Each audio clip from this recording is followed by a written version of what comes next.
O SBT Brasil está de volta. Na Serra Gaúcha, uma mulher denuncia que foi estuprada por um grupo de empresários em uma festa.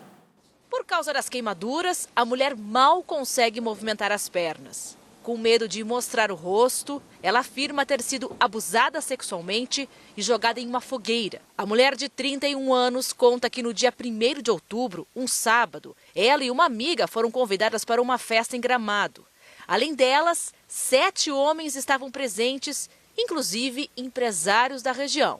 Atrás do quiosque tinha uma fogueira e eu fui, sim, empurrada 2 vezes por um deles, né? Fui jogada 2 vezes pela fogueira. Teve chute de outro rapaz, também que me chutou bastante.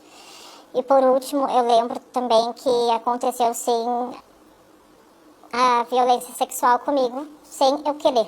As queimaduras atingiram pernas e parte dos seios. Eu tenho medo pelo que eu passei, porque eu vi que são capazes de qualquer coisa que eu nunca imaginei, porque sou empresário, né? Tenho certeza absoluta.